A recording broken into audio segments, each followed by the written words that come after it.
Live from downtown Macon, this is WGXA News live on YouTube.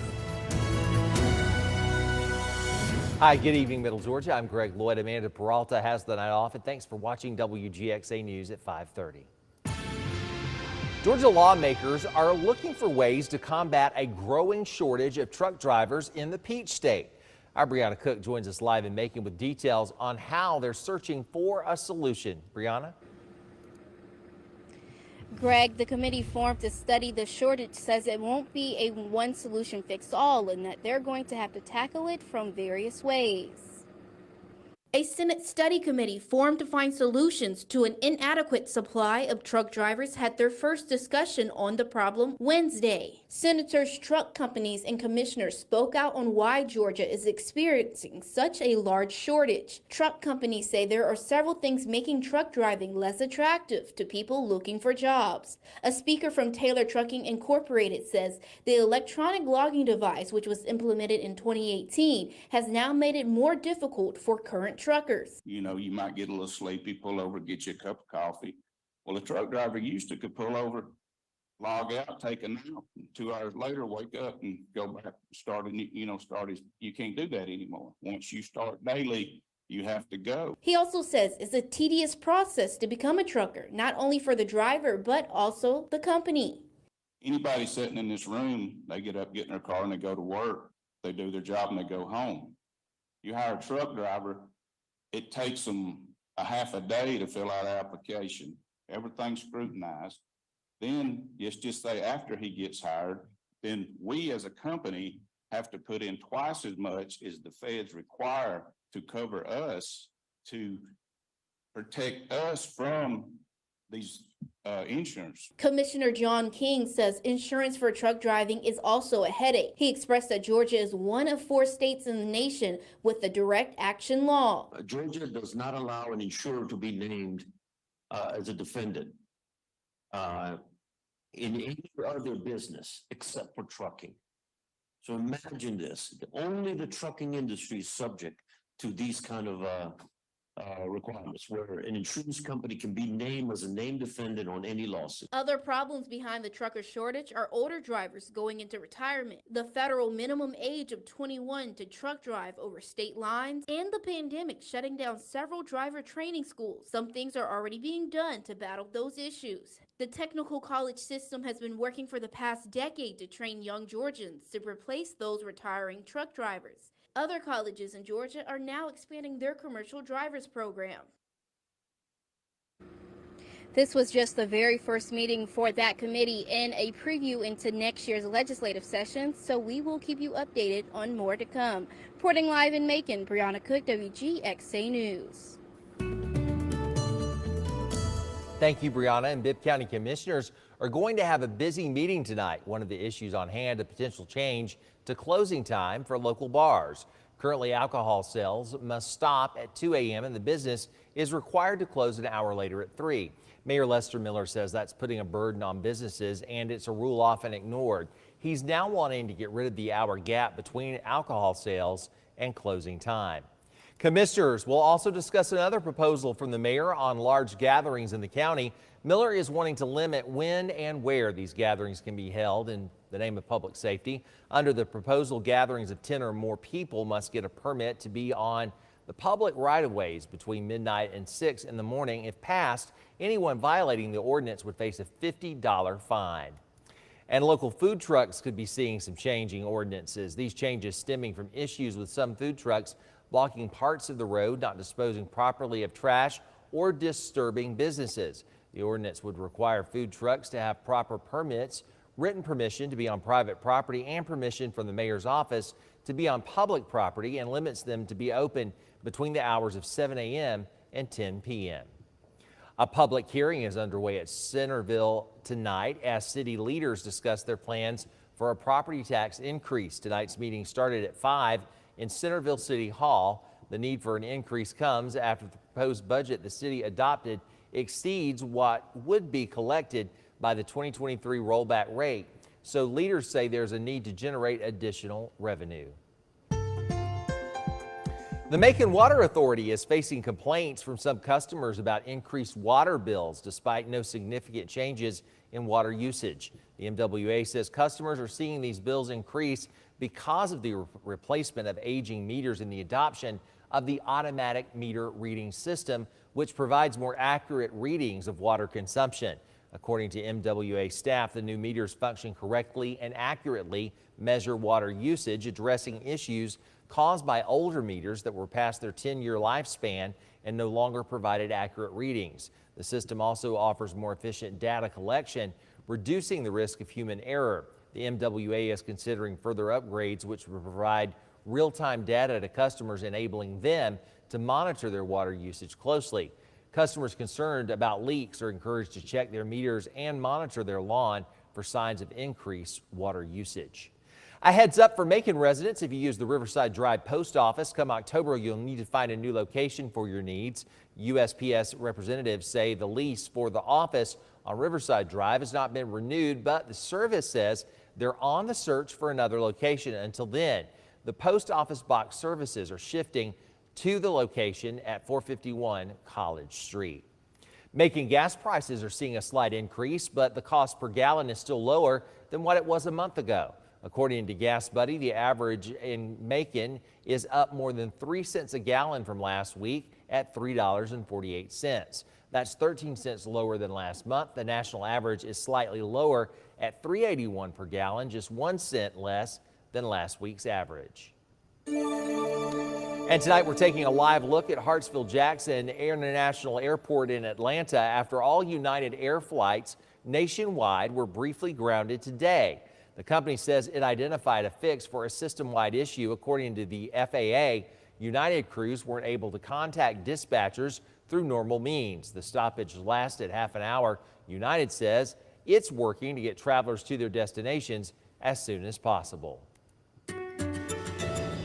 Well, it's back to work and school today, but it wasn't too bad, just some increasing clouds. Let's check in with meteorologist Ryan Miranda with news of warmer midweek weather. Ryan. Greg, I really want summer to be over now. I'm honestly very tired of all of the heat. Today, though, actually wasn't too bad with some of these clouds over top of us. Temperatures right now are not even in the 90s, currently 87 in Macon. We did make it up to 90 degrees, though, today, which is a seasonable September day. Satellite and radar, though, showing that we do have these clouds that are brushing through. Not really going to be lingering around for too much longer. The clouds will be dissipating the longer the sun goes down. So temperature-wise, really not too bad. 87, we're kind of the cool spot. 93 in Charlotte, but still over in Texas. They're dealing with triple-digit temperatures. Thank God we're not really dealing with that, but we are going to keep more of the summertime heat with temperatures in the mid-90s over the next few days. We are watching for a cold front that'll be pushing through. That'll bring some higher rain chances on Thursday, but we're also now tracking Tropical Storm Lee. I'll tell you where that could be headed, all coming up in your full forecast. Greg. Thanks, Ryan. It's a great time to download that WGXA weather app. Just scan the QR code that you see here and get it straight to your smartphone or smart device. Ryan is back shortly with your 10-day forecast. To local crime in Dublin, 3 people are injured and 1 man is dead after a Labor Day shooting near a local lounge. The Georgia Bureau of Investigation says they found 29-year-old Richard Collins dead from a gunshot wound outside the Aces Lounge on Jackson Street. 3 other victims were injured after the shooting incident. So far, the GBI has not made an arrest in the case. If you know anything, call the GBI or the Dublin Police Department. Bibb County deputies looking for who robbed a fast food restaurant late last night. According to the sheriff's office, a man went into a Riverside Drive Burger King with a gun out demanding money. He ran out once he received the cash from the clerk. No one was injured in the robbery. If you know anything, call the sheriff's office or Macon Regional Crime Stoppers. And tonight we've learned arrests have been made in a recent Macon County shooting. In a Facebook post, the Montezuma Police Department says they've arrested 24-year-old Dazon Postel of Bonaire and 19-year-old Jamarius Alston of Montezuma for a shooting on Barnard Street. Both face multiple charges, including aggravated assault. The shooting left a 27-year-old woman with a graze wound to her left breast and a 3-year-old boy with a graze wound to the top of his head. Authorities have indicated that further charges and arrests related to this case are pending as that investigation continues. Well, a newly launched program right here in Macon is aiming to get young men on the right path. That is, if they aren't already, And it's a program that's happening across multiple locations in the county. Our Carlos Stevens joins us from one of those to tell us more. Carlos? Guys, crimes committed right here in Macon often involves teens. And now Macon-Bibb County, well, they're trying to put a stop to it. So a lot of these teenagers are very talented and they have a lot of potential. Potential that's often overshadowed by guns, drugs, crime, and blue lights. The new program offers young men ages 7 to 17 several opportunities that organizers say will keep them on the winning end so the community can see what they have to offer. We don't want to see them losing all of that through, as far as going into the system or even just losing their life. We want to see them grow. Subjects through the mentorship program will allow them to do that. Some of the courses offered will be financial literacy, outdoor skills, and mental and physical training, and so much more, all of which could help land the young men a bright future. Some of these teens, can be future entrepreneurs and as well as, whether it's political leaders, community leaders. Bazell says the creation of this program will give the teens an education beyond the school system. We are looking to go beyond the topics of what's taught in the school as well as athletics. While community leaders are hoping to see a reduction in crime, they're also focused on becoming a listening ear for teens. We need to be able to have somebody to talk to, have a safe space, say, hey, look, this is who I am, this is how I'm feeling. Now, if you would like to sign your child up for this mentorship program, they're happening at numerous rec centers across Macon-Bibb County. For that list, you can just visit our website at WGXA.tv. Reporting in Macon, I'm Carlos Stevens, WGXA News. With Labor Day in the rearview mirror, the race for the White House often enters a new stage. Voters pay closer attention, candidates stump even harder. Now new number shows us what could be deciding factors this election season, and Scott Thuman breaks down what to watch for. In a divided nation, there's understandably a clear line of differences between the top White House contenders, but new numbers show disappointment for President Biden. Donald Trump, now 4 times indicted, twice impeached, and twice having lost the popular vote, is even with the incumbent at 46%, according to the Wall Street Journal, largely due to Biden's age, questions over his mental acuity, and his record, though he's trying desperately to change that. When the last guy was here, he looked at the world from Park Avenue.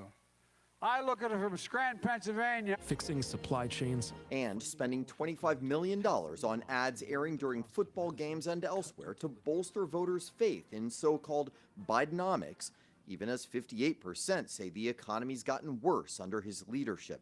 Today, inflation is down to 3%, unemployment the lowest in decades. The polling data showing Biden may be seen as more honest and more likable, but the age issue a true handicap. 73% saying he's too old compared to only 47% for Trump. It's not just Republicans, it is Democrats, 7 in 10, who say they're worried. Anybody with eyes can see that Joe Biden is extremely old. Many Democrats, too, indicating they don't want Biden as the nominee. But if it does indeed come down to these two, pundits say there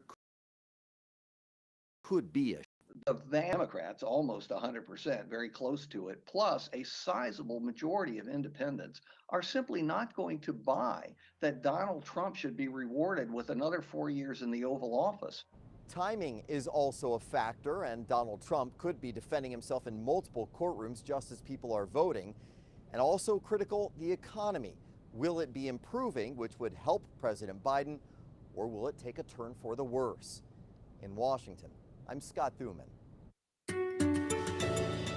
To work and school today after a long Labor Day weekend, which the weather was pretty nice, but today wasn't too bad. We have a little bit of clouds still over top of us, but that's keeping temperatures in the 80s for the most part. Currently 87 in Macon, 82 in Milledgeville, 86 in Dublin, right now 90 degrees in McRae. Compare these temperatures to this time yesterday.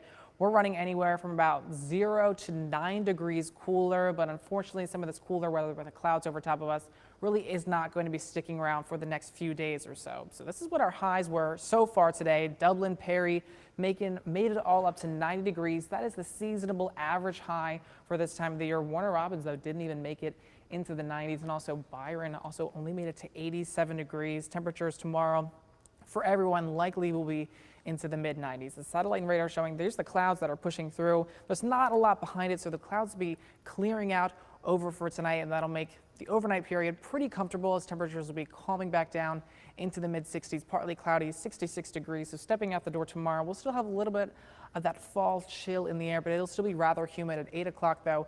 Sunshine will be back, 70 degrees. Most of the day we'll have mostly sunny conditions at lunchtime, 89.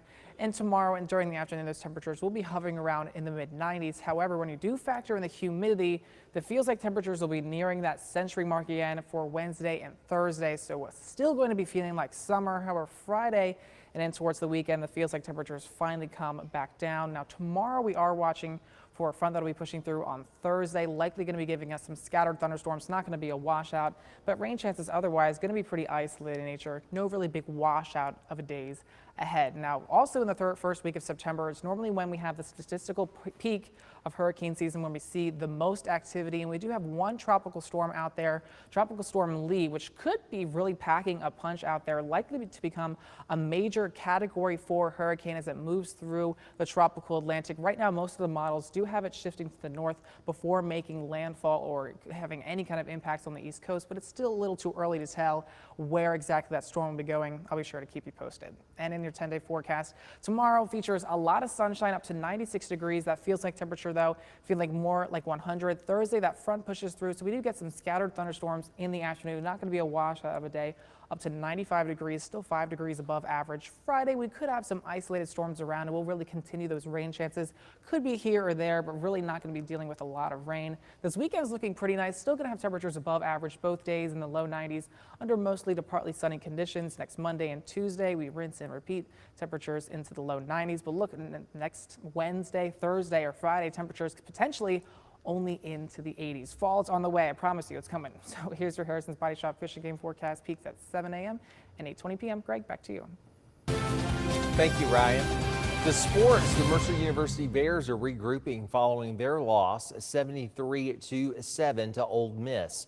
The team hosting a press conference today to discuss the game and the team's next moves. Head coach Drew Cronick says the loss was a learning experience. So it's great learning off the film. You hate to learn by, and you learn through some humility as well, that when you don't do what you're supposed to do, man, it gets ugly against great talent. So hopefully that we can learn from that, have a great week of practice. I thought we had a good practice last night, but obviously it was a humbling day, and our main objective is to learn from it and get better. The Bears will be back on the field this Saturday against Morehead State University. That'll be here in Macon at 7 o'clock. One local photographer giving back to the community, not just with creative art, but with a powerful message that everyone is important. Our Gloria Ruth Finney met up with Disto Moore to talk more about the work that's making us Middle Georgia proud.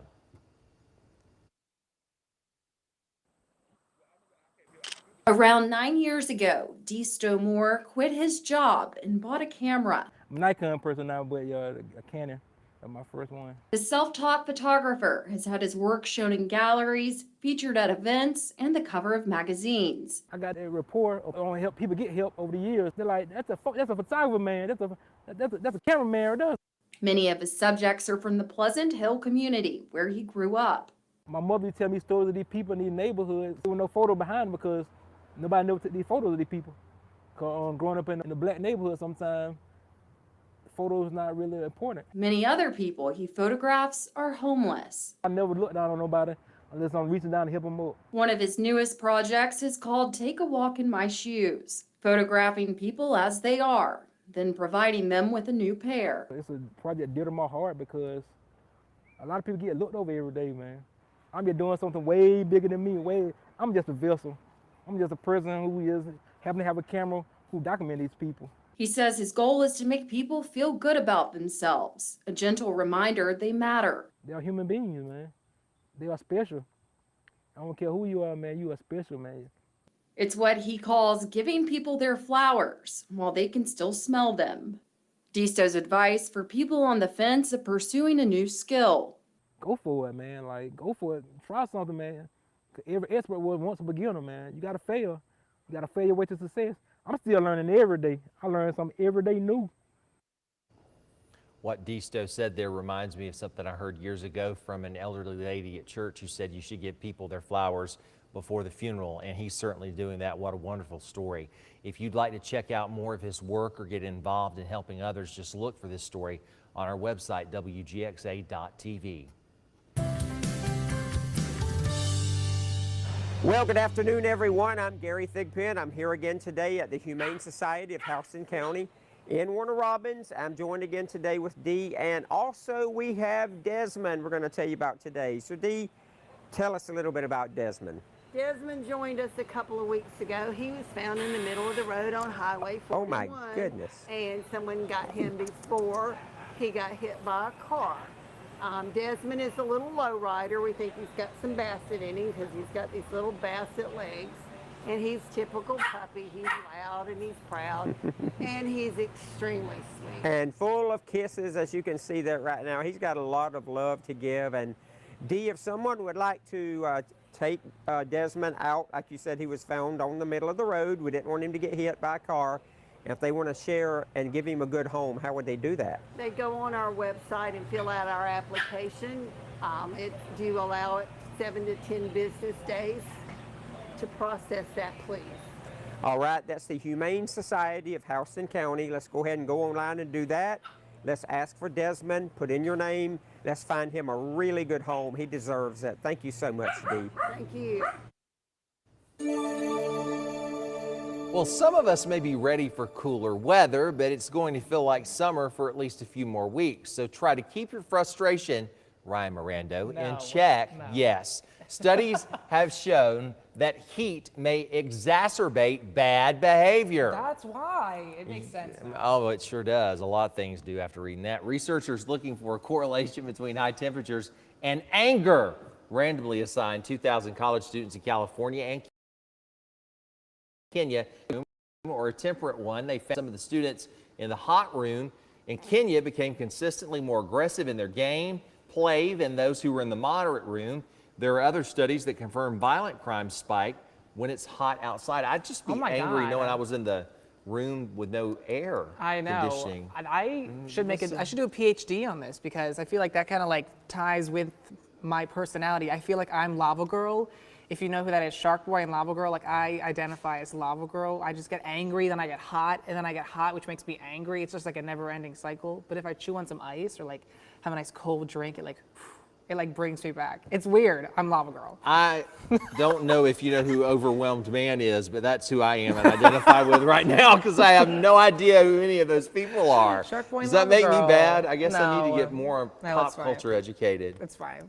That's going to do it for WGXA News at 5:30. We invite you to join us at 6 on ABC 16, but don't forget to like and subscribe. Teach Bye. me about them. Shark Boy, I'm Lava Girl. Shark.